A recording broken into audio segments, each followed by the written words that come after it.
Hello again, everybody. Welcome to Leading the Way Today, powered by Leadership America. I'm Scott Murray. And I'm Angel Carlton. Great to have you with us as we share with you the insights of prominent and influential leaders from some of the most recognized companies and organizations in America. We're going to be taking a peek behind the curtain at all of these successful for-profit and not-for-profit entities and share their secrets and strategies for success, as well as their perspectives on leadership and life. From culture to collaboration, creativity to innovation, transparency to diversity, we'll be addressing how these leaders in America are creating legacies and leading the way today. Whether you're a wine lover or not, you'll enjoy all that Gina Gallo, third-generation winemaker of the E&J Gallo Winery, shares about her 85-year-old family business and how each generation is responsible for contributing to its future success. So grab a glass of your favorite vino and enjoy this winemaking history lesson as Gina gives us a look at life on the vineyard and how the Gallo family is truly leading the way. Cheers. Now, I want you to think back in time before either one of us were even here. Prohibition had just ended, okay? Ernest and Julio Gallo were traveling the country selling grapes from their family vineyard. What they really wanted to do was really start their own winery. So they devoured books on winemaking in the local Modesto library and taught themselves the craft, and I mean the rest is history. That's right, they founded E&J Gallo Winery in 1933. That's 85 years ago, for Pete's sake. And 85 years later, they're still here making it happen. Gallo Family Vineyards is still guided by 3 generations of Gallo family members working actively in the business, still proudly family-owned. They are also proud to call so many of their colleagues family as well. And this morning, or this afternoon, we are most proud to honor a member of that family as well. Well, most of us grew up playing in a backyard. Our special guest grew up in a vineyard. How's that for a little play on words, huh? I love that. Deeply passionate about honoring the history of her family and the craft of winemaking, Gina Gallo is a third-generation wine grower from one of America's most historic winemaking families. And now as a mother of 2 and living with her husband, Jean-Charles Boisset, in the Napa Valley, Gina is committed to her community, particularly organizations that support her passion for healthy, nourishing food. Gina is a board member of the American Farmland Trust, which works to preserve agricultural land, and also an organization from which I met her, Taste of the NFL, which we'll talk a little about here this afternoon, raises funds and awareness for banks and food banks and anti-hunger initiatives all across the country. And listen to some of the awards that she's been honored with. 2016 inductee to the James Beard Foundation's Who's Who of Food and Beverage in America. I mean, it doesn't get much better than that. Additionally, she was named one of the most innovative women in food and drink by Fortune magazine, as well as being named number 17 on Decanter magazine's power list of the most important men and women in wine. Now, that's a list I know you'd like to be on, wouldn't you? Most important woman in wine? Yes. Is that something? So let's simply say hello to Gina Gallo. How you doing? Gina? Oh, thank you, Scott. Thank you, Angel. That was quite an introduction. Well, and deservedly so, for Pete's sake. No. What a legacy. No, I mean, it's getting close to 85 years ago. It's hard to believe. I know, 85 years, and I love to tell you, it was right after Prohibition, and my grandfather, Julio, he went to the county library, got a book out, and studied, vineyard or winemaking, basically. He was a farmer. They were both farmers from their parents. They grew grapes, but never made wine. So, and they had an opportunity to finish their high school degree, but not to go to college. So, they started. Their parents passed away younger. They were 18 and 19 when they started the family winery. And the other thing was they went to the Bank of America. Well, they went to another bank, but I won't say which bank, but they went to a bank. All right. They were trying to get a loan, didn't get a loan, and then finally it was Bank of Italy, but it's Bank of America now. They received a $5,000 loan. And the rest is history, huh? $5,000 loan, and everybody knows. You say Gallo, they said, "Oh, hey, that's the wine people." I mean, it's incredible, the legacy you've created, and gosh, it's hard to believe it's going to be almost a century in 15 years. Wow, what a legacy that is. But interesting days, I'm sure, back then, because like today, it's almost like I feel like we have too much noise. Back then there really wasn't a roadmap. They had to forge their way with the roadmap. So Good point. True, I think really pioneers, which is, one way it may be potentially, I wouldn't say easier by any means, but we today, I think one thing that it was down is there's just so many decisions or so many opinions and too much noise out there that clutters our mind to really just stay focused. And they were amazingly focused. I think the other blessing our family had was Ernest. He loved the market. He loved consumers. He loved traveling. Grandpa wanted to stay home. He wanted his feet on the ground. He wanted to be, he always said the way you could see the quality of a vineyard was seeing the footprints of the farmer in that vineyard. And he loved the dirt. He learned so much through his garden. Apples. We have a Chardonnay from Laguna Vineyard, which was the first vineyard up in the North Coast, Russian River Valley, that he purchased. And it was before Russian River Valley was an appellation, so he really gained his confidence because he would pick apples from this vineyard on Laguna and take them home, and my grandmother would make apple pie. And at the time, he was poaching because I don't think he owned it, definitely. But this apple pie, everybody loved. It was very, it was much more crisp, nutmeg, cinnamon spice, not too cloying, not too, sweet, because he wasn't a big sweetie dessert person. And he just clicked in his head, someday that's going to be the best Chardonnay vineyard in the world. And still where I source the Chardonnay is from there. So, it's just listening to all of us, right? Gosh. Absolutely. Getting rid of the noise and listen to our instinct, listen to our gut, and go for it. Yeah, just go for it. Boy, whatever it takes, just make it happen. True Isn't that the entrepreneurs. truth? Yeah, really. That's great. Well, I tell you what. On the program, what Angel and I do is we've got 5 questions. We call them our lightning round questions. Just short, brief, quick answers, but they kind of hopefully, come up with just a little something about who you are and what you're all about so the people that are listening can understand who Gina Gallo really is. So here's the first question. What was your very first job, and what did you learn from it? Oh, my goodness. My very first job was in the mailroom. Really? At the winery. At the winery. Even my older brothers and sisters, when they were able to drive, so basically we would have a summer job at the winery. And, I worked anywhere from my father's admin, which in those days it was my father's secretary.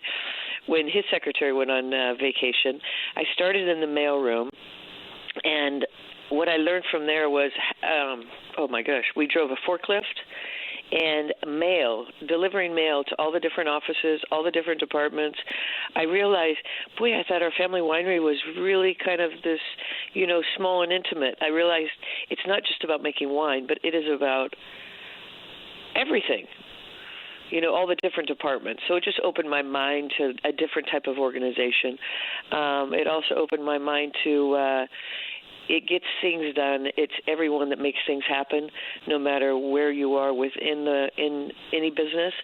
Everyone truly makes a successful business. Absolutely. Mm-hmm. Absolutely. What a great way to learn the vastness of the business, as a young person, and really see the expansion of it all. That's a great first job. Wow. Second question, Gina, who were your top, let's say, 2 mentors in life, and how did they influence you? Well, quickly, probably one of the greatest, because it was a very short time, would have been my grandfather, Julio. I had an opportunity when I fell in love with wine to work with him and his fellow winemakers. And that was very special because at the time I was going to UC Davis, and I decided to stop going there and start working with my grandfather and his team. And, I had maybe about a year and a half, if that, in the winery working with him. 2 big key things that I learned with him was how he really challenged people, how he challenged me, and that really to never stop asking questions. And once you stop asking questions, you stop learning. So I think that was a big one with me with him. And another one was, if you didn't know the answer to a question, go out and find it. But don't try and talk your way into that answer. It was always about integrity, truth, and working as hard as you can. And also, that being said, we don't get anywhere alone. So it's those great mentors, it's your community of how we all succeed, and it's being that team player. So that was my grandfather. Yeah, that's most understandable, and that's why Gallo Wine is still here 85 years later, because of the things you just shared with us. Let me ask you this as we move on here, Gina. What has been the most significant experience in developing your skills as a leader? And you certainly are a leader day in and day out.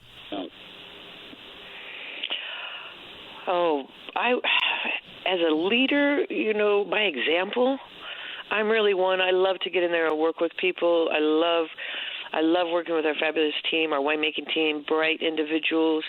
They challenge me, I challenge them, but it's really that teamwork. I'm really into working together. It's being a leader by example, I think, is the best. That's who my second greatest mentor was, Marcello Monticelli. And I saw him.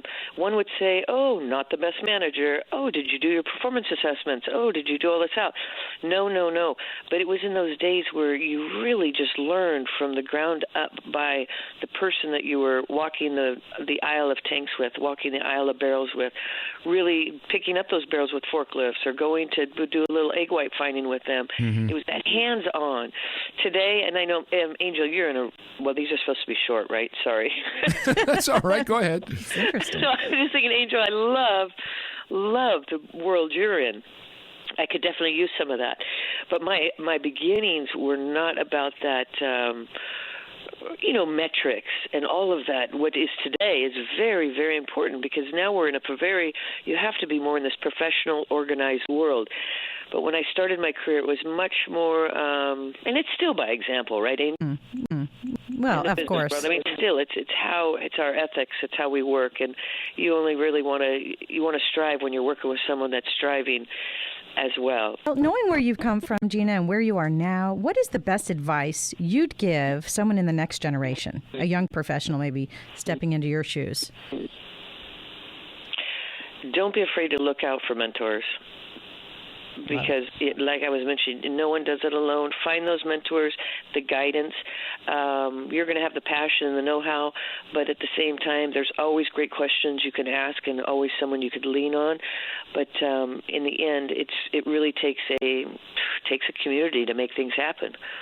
Oh, I like that. I like that. So true. Yeah. All right, last one here, Gina. What's the legacy that will best define your life? Look at what you've done already. And yet, as you continue on, what legacy? Oh, my goodness. Probably that Jean-Charles and I have these two adorable twins that are only 6, and that I'm looking at them, and they find their passion. And they're happy, and they're thriving in this world, and they're making this world a better place. Oh, boy. That sounds like a true mom. Yeah. That's a good kids, mom. Yep. That's the best thing in the world. You got that right. Yeah, Gina, you are such a trailblazer in the wine industry. And Scott mentioned earlier you ranked 17 on Decanter Magazine's Power List. Wow. I can only imagine in 1990 when you became an apprentice winemaker in a male prominent industry. I mean, how difficult was it as a woman to break into this field?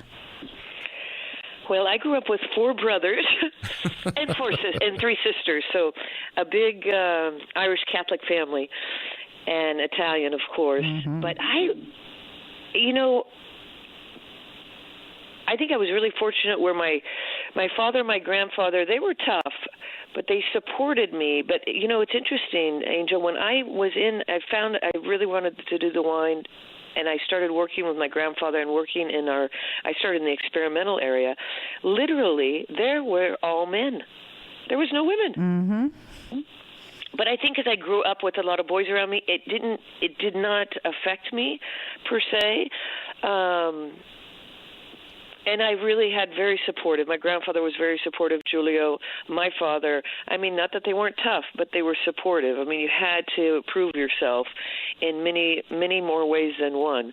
I think where it really hit me as far as this whole world of growing up in a man's world was probably after I got married. Definitely after I got married and had children, and that whole side of it, and the career part, and balancing the life out and your work out. But you know what? In the wine world, we're really lucky in some regards because I think we're a bit ahead of a lot of the other industries. I mean, when you go back, I would say in the 90s when I started, I know the grocery stores, they were searching out women to help redesign parking lots the way the grocery stores felt. They weren't asking the men. Why? Because the women are one out of, what is it? I think it's like 85% of wine is purchased by ladies. Really? I had no idea. 85%? Yeah. Wow. It's a big number, and then when you think about it, a lot of the grocery stores have changed. Now they're much more shoppable. They're actually pleasant to go in. It's an experience, right? Mm-hmm. Before it was like run in, get your things, get out. Now it's almost crazy because you get into these stores and it's hard to get out. That's true. Even for guys, not just for women. The parking lots weren't safe, so a lot of the ladies were saying. So the men listen to the women to change the way the grocery stores are formatted today, the way the lighting is today. It's not the blue light, but it's a nicer light on everyone's eyes. Everyone looks better inside. So that, I think, is very powerful in women. Another thing in winemaking, what I think is awesome in winemaking is they do say women, there's a taste that women are much more in tune with their taste buds. So you see some wonderful, amazing women winemakers that are out there. Men as well. I don't want to gender by any means, but the reality is I think in the 90s we did grow up in a man's world, and now I think today's changing, thank goodness, step by step. Yep, no question about that. I totally agree with you on that. And you talk about the wine industry, among other industries, changing back in the decades in the 90s, at the end of the 20th century. Now here in the 21st century, seems wine lovers are turning their passion into business with local vineyards.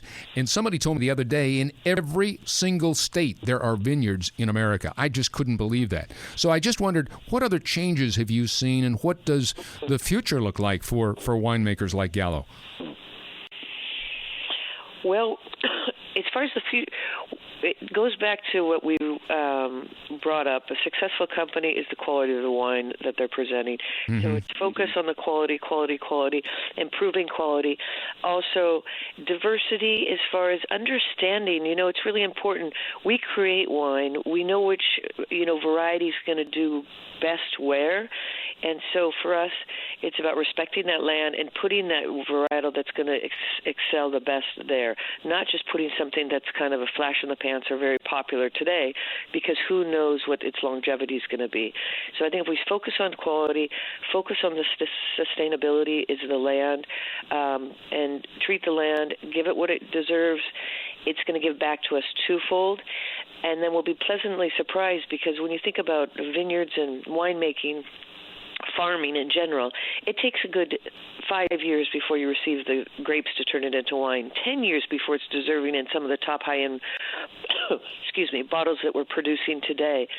So that's 10 years out. I mean, another 10 years, where am I going to be?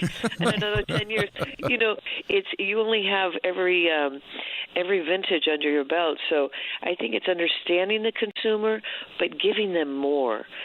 Talking to them and seeing what are they like, what are they loving right now. Like blends are really popular. Mm-hmm. But what else can we do as being on the ground in the vineyard, in the winery, to even bring out something more interesting and new and exciting to them? Yeah. I think that's definitely our journey right now. The other future of the wine world and the wine business is sustainability is where it's at. I mean, I love biodynamic, I love organic, but sustainability is what we really believe in as far as in California. It's not only about your winery, what you're doing to the winery, it's your extended family, your employees, it's your community, how you're supporting your community out there, how you're engaging with the community. It's very full circle. It's very viable, and very sustainable is what sustainability means, right? I mean, one great thing we did with, which was incredible, IBM and NASA, is water to the vines. So we worked very close with them on how much water we're putting on the vines. And when I say NASA, because they're looking at a satellite from above in infrared looking at all the vineyards. So we're dialing in. We've started with, it was only a 10-acre block. Now it's a 250-acre block over 7 vineyards. And within this 250 acres, with our partnership, we are saving over 20% of water on that vine, and the future of farming obviously is going to be water and land. If we have no land, we cannot farm. If we have no water, we cannot farm. So 20% is huge, so I think really keeping an eye toward how are we leaving this world a better place, and how are we preserving it for next generations, and what are we all doing to do that? We all can be doing it in our own world. And so for us in our farming world, it's water, it's tending to the soil, making sure that soil is very healthy, and emissions, gas emissions, how are we relieving those and balancing out those gas emissions for the rest of the world and for our, area, California. How interesting is that? Huge thing that's happening unbelievable for us in the future. And, well, it's happening now, but it will affect us in the future. Yeah, I had no idea. Satellites having to do with wine. Well, that is a great example of my next question, which has to do with innovation. And, you were named the most innovative woman in food and drink by Fortune magazine. Wow. And with the industry as competitive as it is, as Scott was referring to, how important is it for the creativity and innovation, maybe in your product development when you're developing these new wines and these blends, to stay ahead of the competition? And how are you practicing that innovation? You gave us a great example with sustainability. But, definitely, Angel. I think it's interesting. And if we go even, not just the wine, but our family winery, I think, if we look 85 years, as we were talking about, and I'm very proud to be a part of our family for many reasons, but I think innovation, when you say innovation, it brings me back to that. I think we're here because we're very much entrepreneurs at spirit and very innovative at spirit, always thinking. And I think, how are we innovative? Great ideas, I feel brilliant ideas come from anywhere. It could be your coworker. It could be, anyone out there, your supplier, your vendor, your grower, anyone. And I think I feel as a family winery, we've tried very hard to open those ears, listen, and to embrace individuals that have these ideas. And like I say, they can come from anywhere. That's great. Yeah, it really is. And yeah, absolutely. That's what a lot of these big organizations are working to practice, is really create that diverse mindset and get different ideas to feed that innovation in the organization. So you're spot on. Exactly, different ideas, because we try, different walks of life, and for people to challenge the conventional way of thinking. And look at us. We feel like it's a bit big, it's a bit staunch, it's a bit traditional. Sure, we're Italians, but at the same time, we're a big, boisterous family with a lot of different opinions. So I think it's important to challenge the convention of way people are thinking of what we're doing and bring out those new ideas and embrace them. Yeah, understandable. And whoever speaks the loudest in the Italian family. And I've got to tell you, Gina. Right? I know. Yeah. That wasn't me. Well, but see, she's got Italian blood in her as well, Gina, so she understands what you're trying to share here. Totally. And another thing you always meal at our table. Yeah, right. Another thing that you always want to keep in mind is, when you've got a legacy of 85 years, for Pete's sake, that's like forever to most of us. So the one thing you want to make sure is that you're protecting your brand. So I just wondered, how do you go about that? What do you do to protect that incredible brand that has come to be known as Gallo? It's synonymous with wine. Well, quickly, now I'm not supposed to be quick. I can talk a little longer.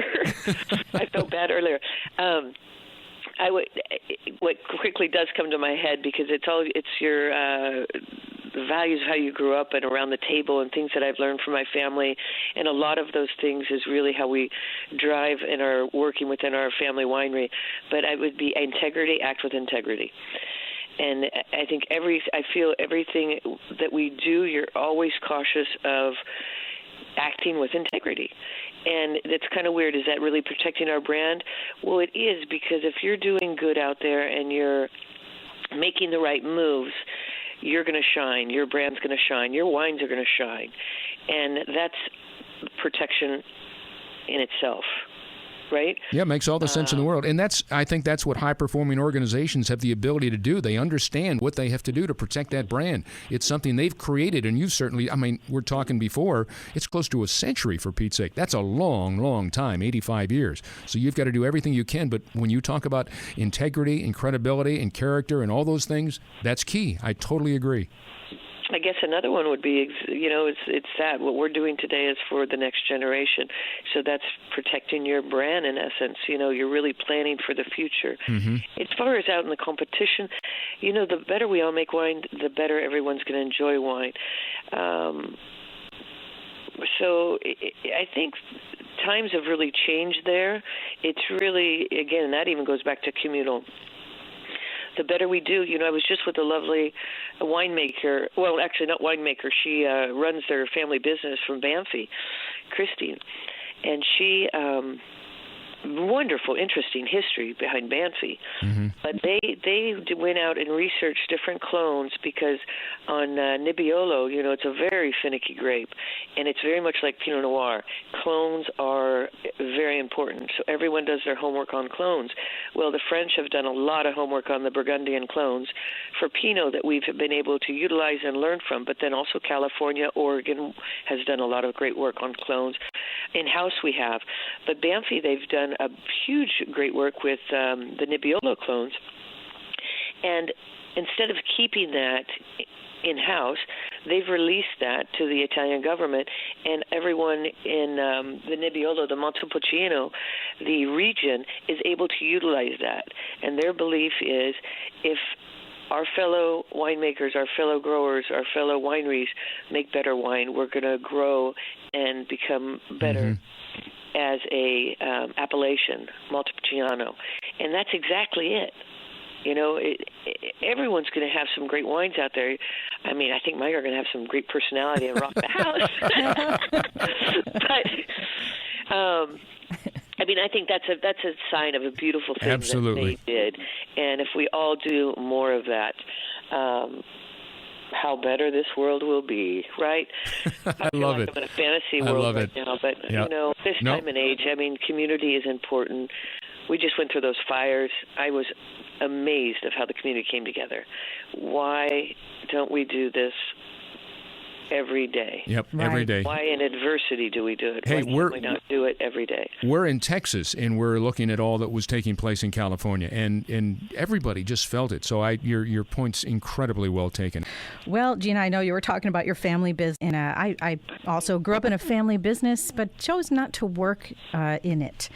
And although this may not be the case in the Gallo family, but most families have some, form of dysfunction or dynamic personalities, and I'm wondering how you handle that as a leader. How do you separate family from the family business?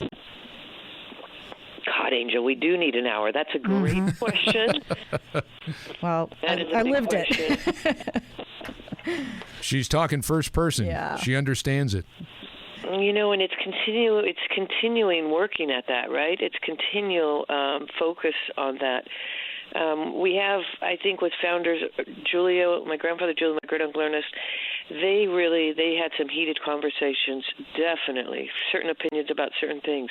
But one thing they shook hands over was that they would agree to disagree and come back the next day. And I remember after my grandfather Julio passed away, I asked my grandfather the same question, my Uncle Ernest, the same question, and he explained the story to me. He said, Gina, we'd go back to the office the next day, and basically it was not his idea or my idea, but we came to a greater idea.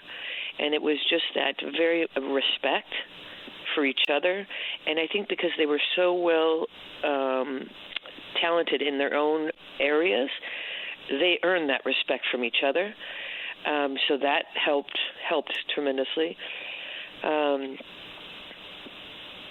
It was tough in the beginning too, because when you say how do you keep it separate, Grandpa would I remember seeing him chew Marcello out like, oh my gosh, why did you do this? Da, da, da, da, da, da. And then after the tasting, he says, Marcello, before he was married, why don't you come over for a plate of pasta? He'd have him come over for a plate of pasta. So it was like work was work, and you could call a tooth, and it has to be done right. But then it was like, it was family. So it was really, today you couldn't probably get away with half of what happened when I was growing up. But now I think what's important is our family members, like I'm the third generation, so the fourth generation, it's really, there's a lot of planning of how, if they want to, come into the family business. So, it's very important to work outside, be outside and get experience elsewhere, not just coming in to the family winery. So a lot of different ways, because to stay a family business, they say the first year generation builds it, the second year kind of holds in there, and the third year the second year destroys it, and the third year you're out. So the third generation, I should already be out by now, but because of the second generation, the lovely planning that they've done, and I wouldn't even say lovely planning, it's the hard focused work of wanting to keep this in the family. Well, let me jump in here. Would you like your two children to continue to be a fourth generation or not? Scott, it's interesting. You ask my husband, he would say, absolutely, they're going to be running the business. They're going to be doing this. I don't know if it's a woman thing or what, or the way I was brought up. I want them, and it probably was the way I brought up, but I mean him as well. I want them to find their passion, and whatever that is, do it. Because I learned from my father, my mother, what they did, they loved. And I struggled with it. I'm sure a lot of people out there, high school, college, struggle with what am I going to do for the rest of my life. That just sounded so scary, kind of like marriage. Very scary. Understandable. Well, so it's, I don't want to push them in any direction. I've seen people that got pushed in directions that's not healthy. But also my parents, I think, were almost too hands-off. So I want to be like my husband. I want to lead them, help them discover. But really, they have to find it out on their own, and they'll be proud once they do. Because once you do, you got a bug. Yeah. And it is like you're addicted to it. Mm-hmm. And you can... It's almost like naive. You're so addicted, where you can really do well. I don't know how to describe it, but it's a bubble in your stomach. You both know it in both of what you do. It's powerful. It's a powerful tool to be able to find that, and we're always probably finding it in different. Like I feel like I'm on a different page in my life right now. I mean, we haven't talked about Taste the NFL, but that is a big bug I love. How do you give back to the world? I'll tell you what, let me interrupt you because I want you to go ahead and tell the world how you help the world. $10 million donation for educational programs. Thank you very much, Gallo Wine. Local parties with a purpose is what you call it, to support local food bank. Minneapolis-St. Paul area hosted the Super Bowl for the first time since this was brought to fruition. 1992, it's Super Bowl 26. They created Taste of the NFL, and our good friend Wayne Kostrowski founded this, and they have given $28 million to food banks in the 32 NFL cities. It doesn't get any better than that, and who's leading the way with their generous donations year after year after year after year? The Gallo Family Wines and Gina Gallo. So thank you. Talk about Taste of the NFL and in the parties with a purpose that you do during the course of the year. We've got about 2.5 minutes left before we wrap things up, so go for it. Okay, no, thank you so much, Scott. I would start with these different organizations definitely have to start with someone with a dream, right? And that dream is Wayne Kostrowski. He is like the Energizer Bunny when it comes to this yes, he is. This cause. He is. And he had the dream. But to get things done, it takes the community, right? So it's everyone around. I work with Ryan Hempen. He's always thinking on the side. I'm on the board, but we're pushing on how can we do more. So Ryan Hempen, he came up with our Wine by the Glass program, where so much of Wine by the Glass purchased in these restaurants goes to the local food banks. And it's a win-win because the restaurants, there's a lot of food waste. They see it. They see the hunger. So they want to do good. We want to do good. I just think what the Taste of NFL has done is amazing. I mean, it's 20 $22 million. I think it's up to, I think it was up to 26 now, 25, 26, 27 million. Yeah. Wow. Exactly. In 22 years. And how great was it to be back where it started? I mean, what an emotional feeling for everybody to have. And that's where it goes back on. We all have our professional careers, and we're all, finding different passions, but Taste the NFL is really, really a big one for me, and I'm fortunate to be a part of it. The chefs that are on there are all inspiring, all wonderful. They all give their time. They're all energized. Scott, you wrote that amazing book that captures everything. If no one's read it, they should get out there and read it. Bring Out the Best is the name of it. Bring Out the Best. And Gina, you're featured in the book. Yeah, and Angel loved the chapter on Gina Gallo. Yes. So, but what's not to like, really? I tell you what, you again, you proved today why you're the rock star you are in your business, but most importantly, you're so philanthropic and so generous with all that you continue to do, and that is key. And when we asked about your legacy early on, that is Gina Gallo's legacy, making wine, but being the ultimate difference maker and giving back as you do every single day. Would you not agree, Angel? Oh, yeah. You're doing wonders for the family brand. There's no question about it. And it's been a pleasure learning from you today, Gina, and I look forward to having that glass of wine with you someday. Me too. Thank you, Angel. Thank you, Scott. Thank you, Gina Gallo. Both of you. Okay. Thanks to you.